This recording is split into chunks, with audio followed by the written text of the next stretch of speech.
and on edge, knowing a potential serial burglar is on the loose in their neighborhood. That man has been seen on Ring doorbell video, which you just saw there, lurking near homes when residents are gone, snatching items, even rummaging through cars in the driveway. ABC 6 News reporter Dominique Turner spoke with some of those residents today. She joins us this afternoon live in the newsroom with the story you'll see only on ABC 6. Those neighbors spoke with me anonymously, scared for their own safety, fearing what the thief will do next as he continues to target their neighborhood.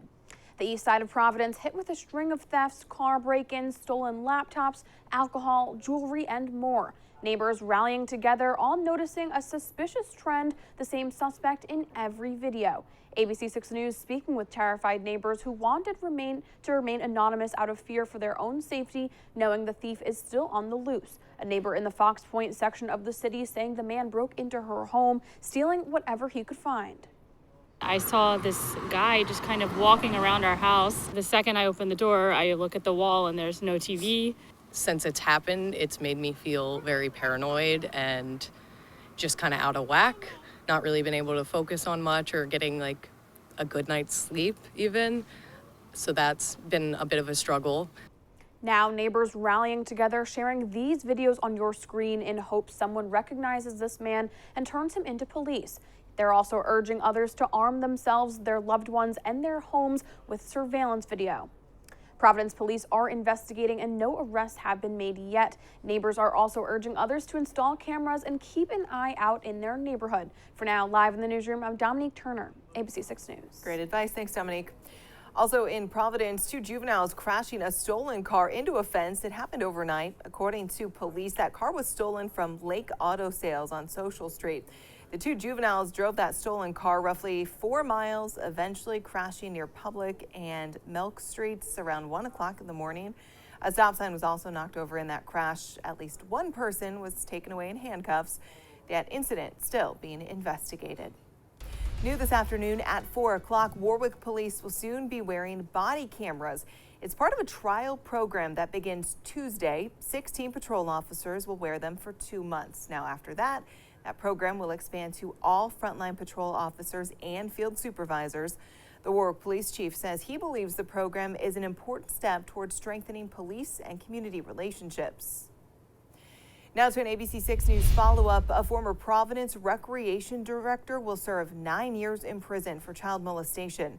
44-year-old Manuel Nunez pleaded guilty last year to sexually assaulting a teen girl who was part of a youth basketball program Nunez ran. Right before his arrest, he was appointed as the director of the John Rollins Recreation Center. He's now required to register as a sex offender. New at 4 o'clock, a Dayton man arrested accused of attacking a gas station clerk. It happened last month. Police say 30-year-old Kyle Fitta walked into a gas station in Auburn on Route 12 and tried to buy a few items, but apparently his credit card didn't go through. Police say he got frustrated and then punched the clerk in the face. The clerk's mother, who's a manager at that store, tried to intervene, and police say he assaulted her too. Then he took off, crashing on the Mass Pike. He was arrested and charged. Now to an ABC 6 News update out of Pawtucket. State officials breaking ground today on the Tidewater landing project. The multi-million-dollar proposal will bring a new soccer stadium, retail, and much more to the city of Pawtucket. Here's ABC 6 reporter Yanni Tregalis. Local, state, and project leaders here in Pawtucket officially breaking ground this morning on the Tidewater Landing project. Now, this project in the works for almost 3 years, officially breaking ground this morning. And as you can see here behind me, this is the home to where the Tidewater Landing Stadium will be, set to open in just about 2 years, officials say.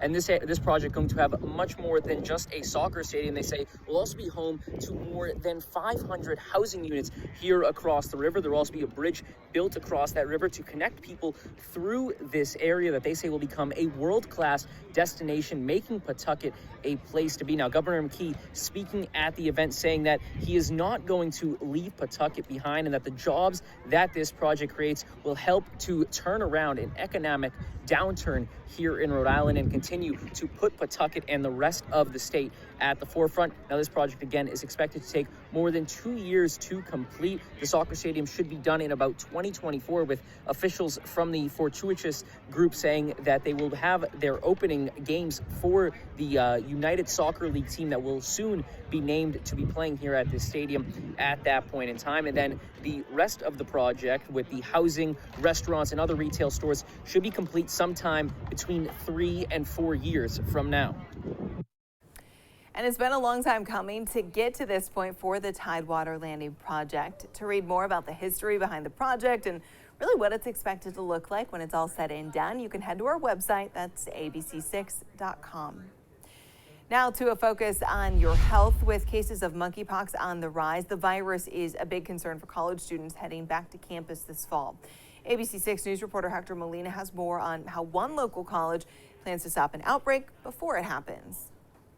All right, we're here on the campus of Rhode Island College this afternoon, looking to see how colleges across the state are preparing to keep their students safe from monkeypox. Now, I spoke with the provost of Rhode Island College, who tells me that they held a vaccine clinic last week that completely sold out. They had more than 300 people in attendance, and she says there's already plans in place to hold them during the fall semester, as well as many other methods to keep students safe from this virus. So what about other local colleges and universities in Rhode Island and Massachusetts? What's their plan? Hector has that answer for us coming up right here on ABC 6 News at 5 o'clock. Meantime, the World Health Organization says it's holding an open forum to rename monkeypox after critics raised concerns that it has racist connotations. Monkeypox was first named in 1958 when research monkeys in Denmark came down with a pox-like disease.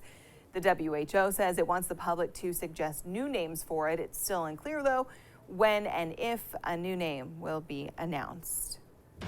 Time for a check of our forecast now. Here's Storm Tracker Chief Meteorologist Jeff Denoyer. Thanks, Tiffany. Finally, by the end of the week, after a stretch of humid weather for the last 7 to 8, 9, 10 days, finally, by the end of the week, we knew Friday was going to be the target day to have a day like this with some puffy cumulus, generally sunshine, and warm but not humid. It was nice. Tonight's pleasant too. You might want to let the windows open up and let some fresh air in, give the AC a break. It's gonna be that comfortable. Tomorrow looks good, so does Sunday. Weekend looking just fine. We'll talk more about Saturday and Sunday and a look ahead for next week coming up in your weather forecast. Michelle Carter has finished her probation. Carter was convicted of involuntary manslaughter in 2017 for convincing her then boyfriend Conrad Roy to commit suicide in 2014 through numerous text messages sent between the two. Carter served 15 months in jail and was put on a 15-month probation that ended August 1st. Her case inspired the Hulu series The Girl from Plainville.